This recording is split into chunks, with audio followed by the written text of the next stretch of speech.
Welcome to Choice Classic Radio, where we bring to you the greatest old-time radio shows. Like us on Facebook, subscribe to us on YouTube, and thank you for donating at choiceclassicradio.com.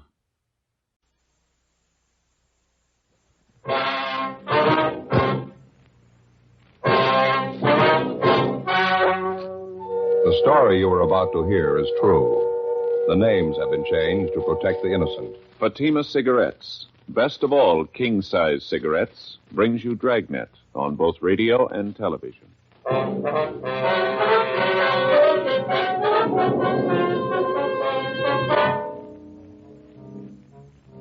You're a detective sergeant. You're assigned to juvenile division. A steady supply of obscene literature is finding its way into a half a dozen high schools in your city. You get a lead on one of the sources of supply, a 17-year-old high school senior. Your job? Pick him up. Fatima, America's first largest-selling blended cigarette. Now, best of all king-size cigarettes. Prove it yourself today. Compare Fatima with any other king-size cigarette. 1. Fatima's length filters the smoke 85 millimeters for your protection. 2. Fatima's length cools the smoke for your protection. 3. Fatima's length gives you those extra puffs, 21% longer than standard cigarette size. And in Fatima, you get an extra mild and soothing smoke, plus the added protection of Fatima quality. Definitely the best quality in its class, but the same price as the cigarette you are now smoking. Buy Fatima in the bright, sunny yellow pack. Best of all king-size cigarettes.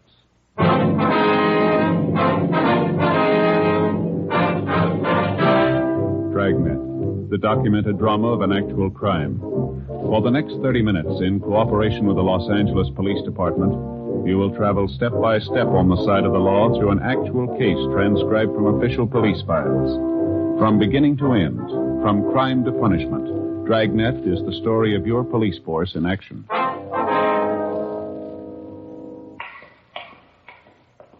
It was Wednesday, November 8th. It was windy in Los Angeles. We were working the day watch out of Juvenile Division. My partner's Ed Jacobs. The boss is Captain Stein. My name's Friday. It was 11:05 a.m. when we got to the basement floor of Gorman High School. The locker room. Which way, Steve? You want to show us which locker's yours? You still haven't told me what this is all about. Routine check, son. Yeah, but why do you have to pick on me? Why do you have to see my locker? We're not picking on you, Steve. Now, how about it? Which locker's yours? Right here. This is mine, 318. Here's the key. No, you open it, Steve. Just a couple of personal things of mine, that's all. Mm-hmm. All right, I'll open it.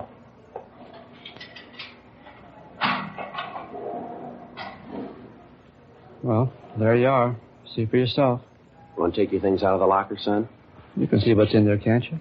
My gym stuff, a couple of textbooks. How about digging back in the corner, left-hand side there? Where? You know what I mean. Come on, Steve, dig them out. Back here, you mean? These joke books? That's right. Let's have a look, huh? Why? Just a couple of joke books. A kid gave them to me. Bring them out, Steve. Okay. Just a couple of them. Kid gave them to me. There. Looks like more than a couple. This what you call a joke book, Steve? That's what the kids call them, yeah. Some of them are a little dirty. Not so bad, though. They're filthy, Steve, and you know it. Now, where'd you get them? I told you. Kid gave them to me. Who? What's his name? Some kid around school. I don't remember right now. Gave you these books for nothing? Sure. I had a couple he wanted. We traded off. A lot of the kids have them. They trade them around. That stack you got there, they look pretty new. Couldn't have been passed around much. Maybe not. I don't know. Matter of fact, they look brand new, don't they? Don't even look like they've been opened yet. How come you're rousting me on this thing? What about the other kids? They got them, too. They're buying them, Steve. They're not selling them. I'm not selling them. Anybody says that's a liar. No good, son. We talked to the fellows here at the high school. Some kids are over at the junior high school, too. They all say you're the one who's selling them. They're liars. Both the fellows in high school and the kids down the street in junior high. They say you've been selling this stuff for months. Now, how about it? They're lying, that's all. They don't know what they're talking about. You've been selling these 35 cents a piece, 3 for $1. Last couple of weeks, you've been peddling pictures, too, $1 a piece. You got any of them in your locker, Steve? A couple. I got them off another kid. What other kid? What's his name? What's his name? Some kid. I don't remember. It's not much of an answer, son. What do you want from me anyway? I told you I'm not selling the books.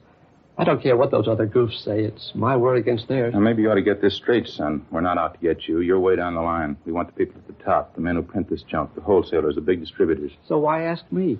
I don't know anything about it. Nothing. You don't want to cooperate, is that it? What am I supposed to cooperate about?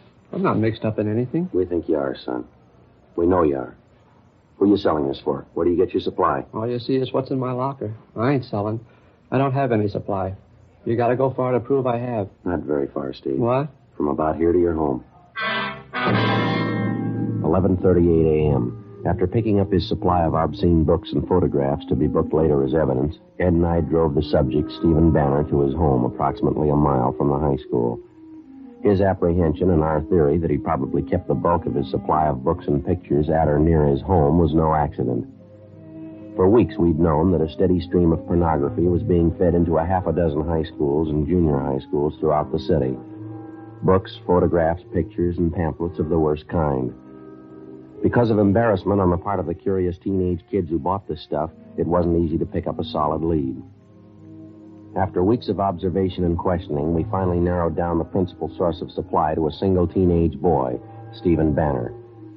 Even then, we knew he must be only one of 100 small-time distributors working for the persons directly responsible for manufacturing this sort of thing. Our only hope was that he'd be willing and able to supply us with the names of the persons responsible.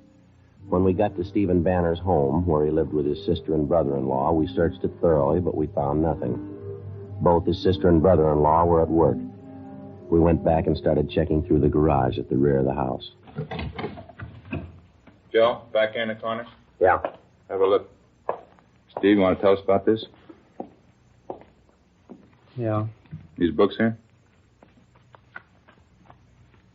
These pictures? Case full of them? Yeah. Well, how about it, son? Your sister and brother-in-law know about this? No, they don't know anything. I didn't think you'd find them. Are you ready to tell us about it? My sister going to have to find out? I don't know, Steve. It's going to be pretty hard to keep it from her. Yeah, I guess so. Who's the contact, son? Where'd they come from? Charlie Freiberg. Only the books, though. Pictures came from another guy. It's a long story. We got the time, son. Who is this Freiberg? Met him downtown one Sunday. Penny Arcade on Broadway. Me and this other kid were in there, Bud Spencer. Freiberg came up, started to talk to us. All right, go on. He finally took a couple of these books out of his pocket, gave them to us. He wanted to know what we thought of them. Told us he had plenty of them, and we knew any other kids who wanted them.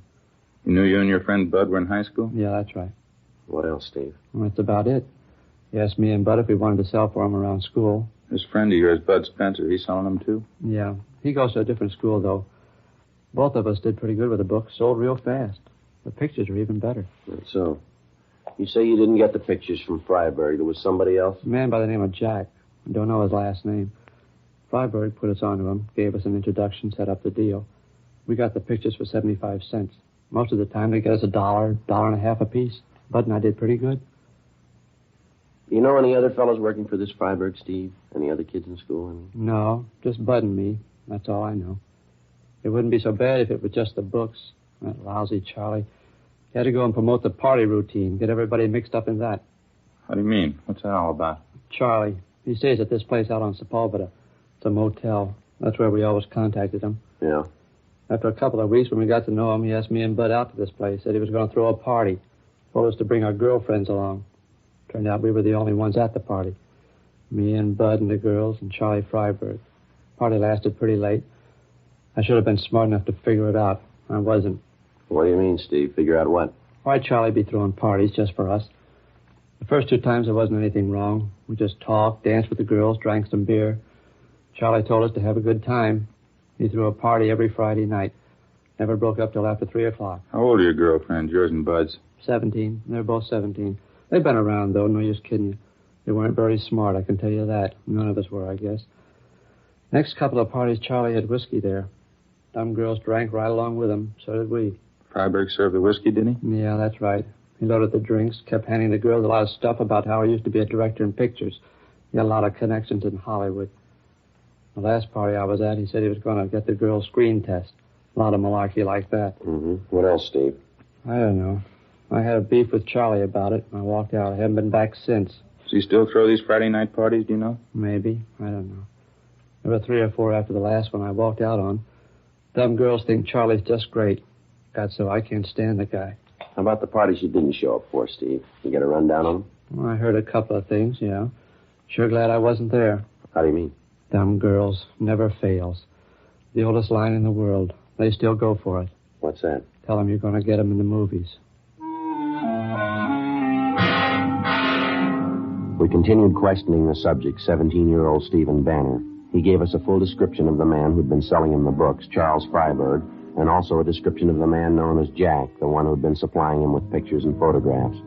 In addition, he gave us the addresses of the two men, a fair description of Freiberg's car, no license number, and the names and addresses of the two girls he and his friend had taken to Freiberg's parties. 1:20 p.m. Ed and I took the case of obscene books from the garage, loaded it in the back seat of our car, and Stephen Banner directed us to the high school attended by his friend Bud Spencer. We picked up the Spencer boy and drove him and Banner downtown to Georgia Street Juvenile, where we booked them in on 700B, Welfare and Institution Code, lack of supervision. We drove to the motel out on Sepulveda, but the suspect, Charles Freiberg, had moved out 5 days before, no forwarding address. It wasn't a dead end, though. From his motel registration card, we got the description and license number of his car. On the way into the office, we checked out the address of his confederate, the man known as Jack. He'd moved the same day as Freiberg, no forwarding address. Back at the office, DMV got a make on the license number for us. The car registered in Freiberg's name, 239 West 92nd Street. We went down to R&I and pulled the package on the suspect. 3:40 p.m. Last address on this 3 years old. How's his record read? Well, he's been in the business before. A couple of ag charges, a 311 charge, too. Possession of obscene literature. Served 8 months in county jail. Mugshot there? Yeah, here. Mm-hmm. Close enough to the way the boy described him. I'd say so. His M.O., too. Yeah? Same pitch the last time they got him, working the high school trade. Passed himself off as a studio man, movie director. How about the other man, Jack? You got anything there? No, not yet. I gave the information on him to the stats office. They're going to make a run for us. Well, I guess we better check on the kids' girlfriends, huh? Mm-hmm. Get their stories. Yeah, I suppose so. It sure gets me, Joe. What's that? A pair of young girls like that, out at motel parties till 3 a.m. drinking. Yeah. 17-year-olds. No reason for it. No reason at all. Well, I can think of one that might do. Yeah? Their parents. We checked out the suspect's address furnished us by DMV and also the information from the R&I package. They went nowhere. We had a second interview with Stephen Banner and his friend Bud Spencer. We showed them Freiberg's mugshot, and both of them identified it. We got out a broadcast and an APB on him. 4:12 p.m. Together with policewoman Doreen Statesel, Ed and I drove out to interview the two teenage girls involved, a Dorothy Ryan and a Laura Osborne. We stopped at the home of the Osborne girl first, but she wasn't there, and neither were her parents. An older sister told us that both the mother and father were working and that Laura was at a neighborhood school for models taking her weekly lesson. We checked at the modeling school, a converted second-floor social hall, where we finally located the girl, a tall brunette, dark eyes, fair complexion. The heavy makeup didn't do much to hide her age. While the modeling lesson went on, policewoman Statesel, Ed, and I talked to the girl off in one corner of the hall. Your friend, Steve Banner, he took you to those parties at Mr. Freiberg's place? Uh-huh, that's right. Very nice man. He was always nice to Dorothy and me. Dorothy Ryan, she came to the parties with Bud. He's a friend of Steve Banner's. You have no complaint to make about this, Mr. Freiberg? He never caused you trouble of any kind? Charlie? Well, no. As I told you before, that business about Steve getting mad just because Charlie told us he'd get us in the movies. Well, it was silly, that's all. Plain silly. Charlie was just helping us. How do you mean, Laura? Well, he's in Hollywood, you know. Charlie Freiberg. He has lots of connections. He just wanted to help us get some good modeling jobs. That's why I took our pictures. There was nothing wrong. You continued going to these Friday night parties without the two boys, is that right? Yes, Dorothy and me. There wasn't anything wrong with it. We knew Charlie as well as they did by that time. A few bathing suit pictures, that's all. There was nothing wrong in that. Did you ever see prints of any of those pictures, either you or Dorothy Ryan? No, but Charlie's going to get us some. He promised he would. You know where he is now? No, he moved. I haven't any idea where he is. When's the last time you saw Freiberg, miss? About 10 days, 2 weeks ago. What's this all about, officer? You looking for Charlie? How does he usually contact you, Laura? By phone? Yeah, usually calls. Has he called you lately? Well, I don't know. Why are you looking for him? Can't you tell me? Routine investigation, miss. Oh, I'm sorry. I don't know where Charlie is. Why can't you tell me why you want him? We want him. Why? Can't you give me a reason? This is one of the reasons, Laura. Would you look at this picture? Charlie took this? It's his business, Laura. That's the way his police record reads. I can't believe it. That's one reason we want Freiberg. There's lots of others. You willing to help us, Laura? He said they'd be beautiful, glamorous. They're not. You know where he stays now? No, I'll find out, though. How do you mean? I've got a date with him. Supposed to meet him out on Wilshire and La Brea. When's that? 8 o'clock tomorrow night.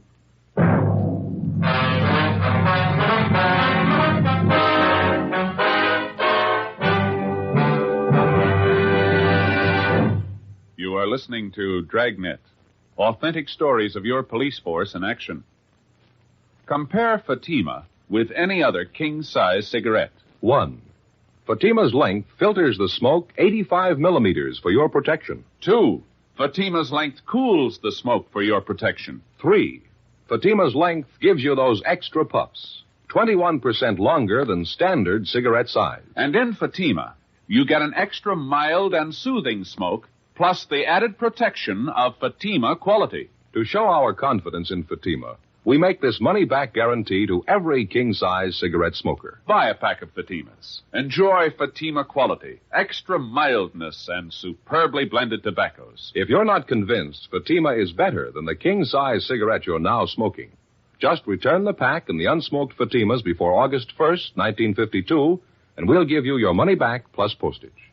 Fatima, Box 37, New York 1. Remember, each king-size Fatima gives you an extra mild and soothing smoke, plus the added protection of Fatima quality. Switch to Fatima today. Best of all, king-size cigarettes.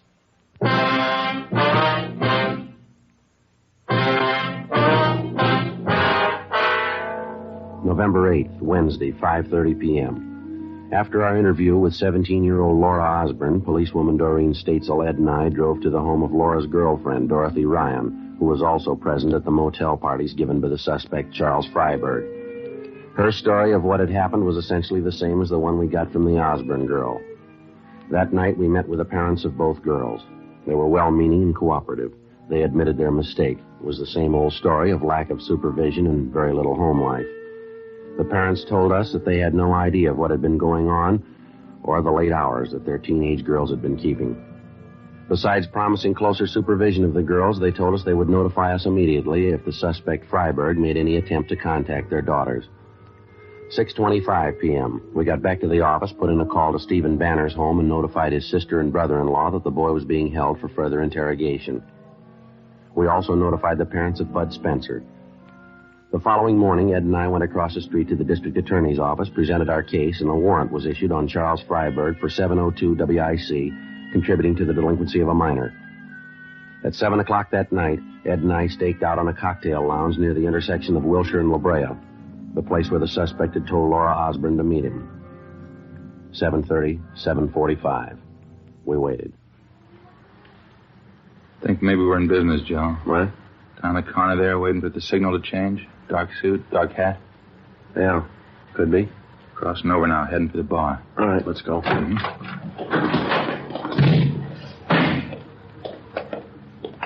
No mistake. Hey, fella, hold it up a minute, will you? How's that? Police officers, your name Freiberg? What?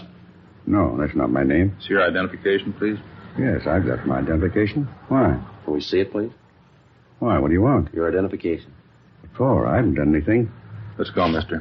Talk about it downtown. Now, wait a minute. Just a minute. I don't want any trouble. I'll show you.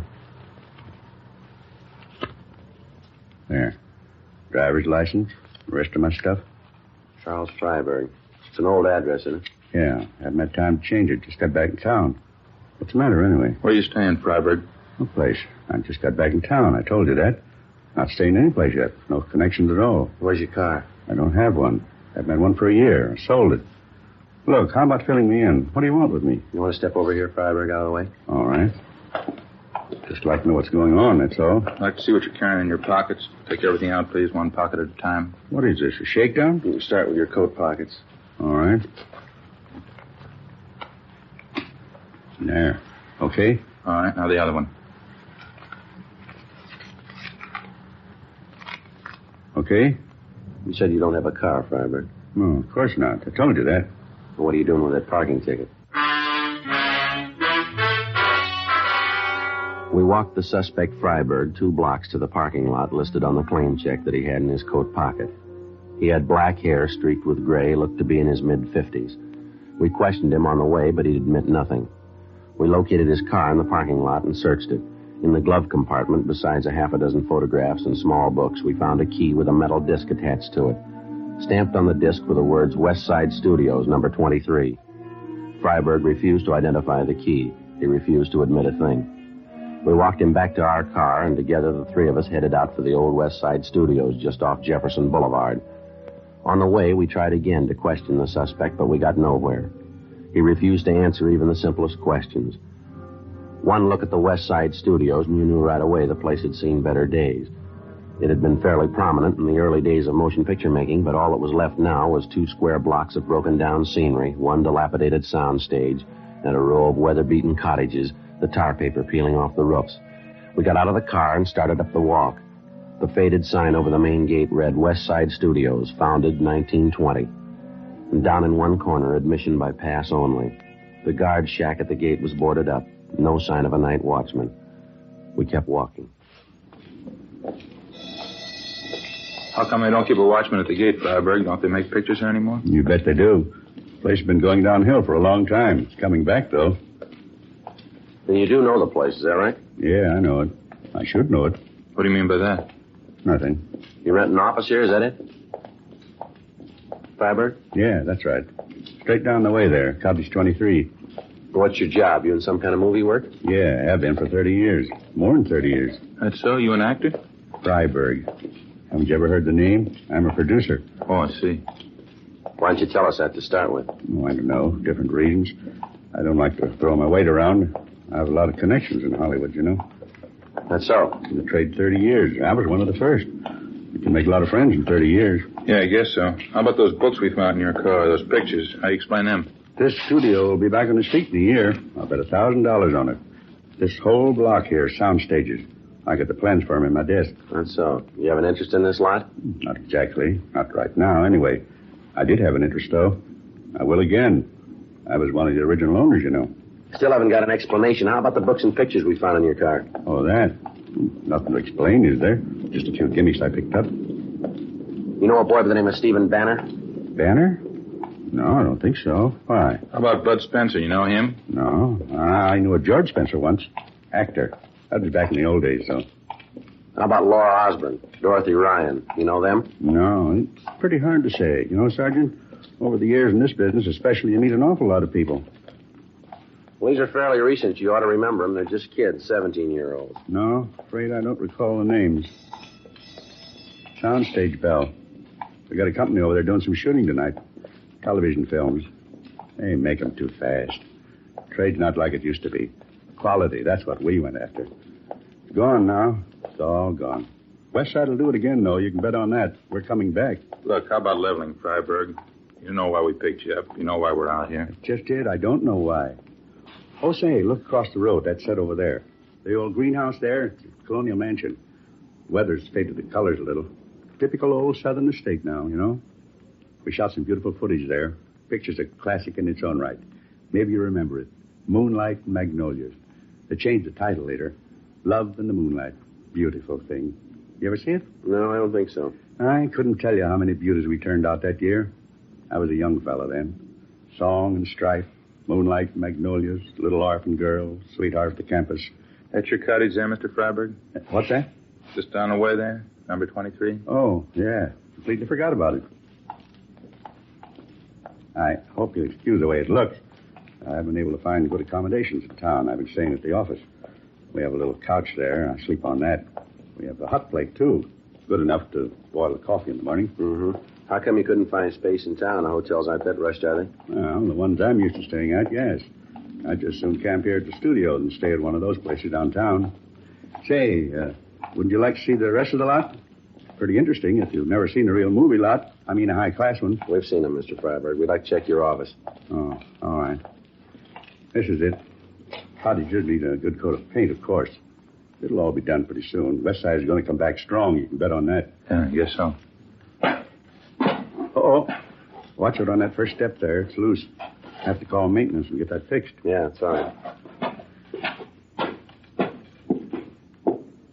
Here we are.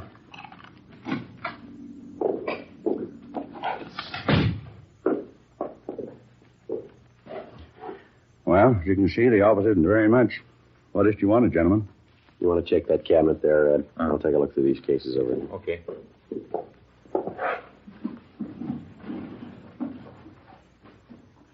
This picture here on the wall.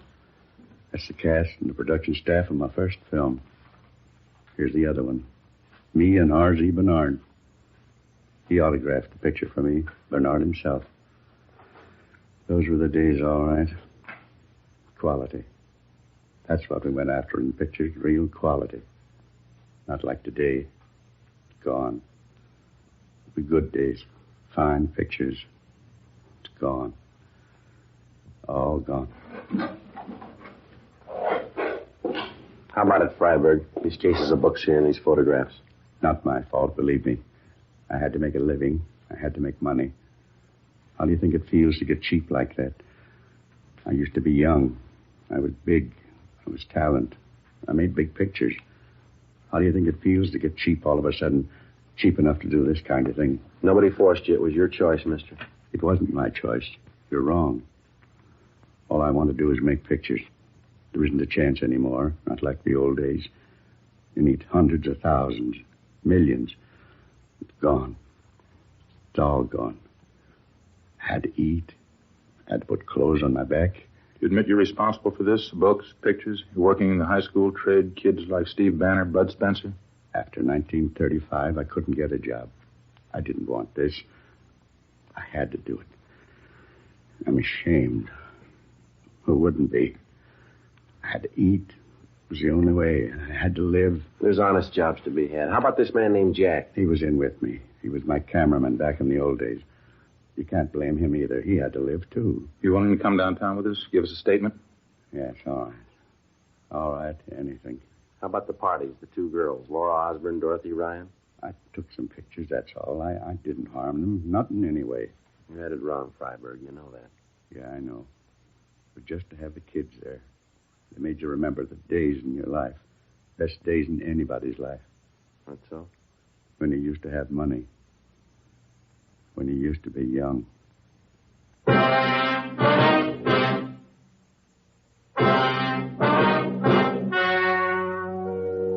story you have just heard was true.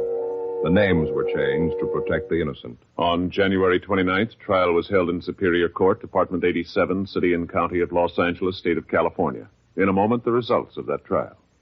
And now, here is our star, Jack Webb. Thank you, George Fenneman. Friends, won't you do this for me? Compare Fatima with any other king-size cigarette. You'll find Fatima's length filters the smoke 85 millimeters for your protection. Cools the smoke for your protection. Fatima's length gives you those extra puffs, 21% longer than standard cigarette size. And you get an extra mild and soothing smoke, plus the added protection of Fatima quality. That's why I'd like you to buy Fatima.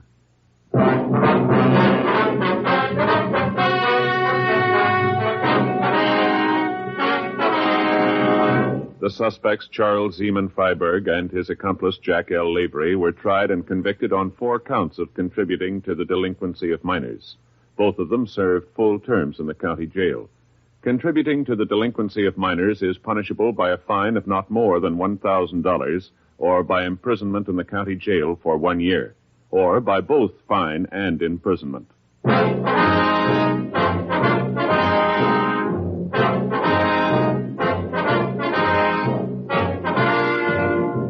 You have just heard Dragnet, a series of authentic cases from official files. Technical advice comes from the Office of Chief of Police W.H. Parker, Los Angeles Police Department. Heard tonight were Barney Phillips, Virginia Gregg, and Ralph Moody. Script by Jim Moser. Music by Walter Schumann. Hal Gibney speaking. Fatima Cigarettes. Best of all king-size cigarettes has brought you Dragnet, transcribed from Los Angeles.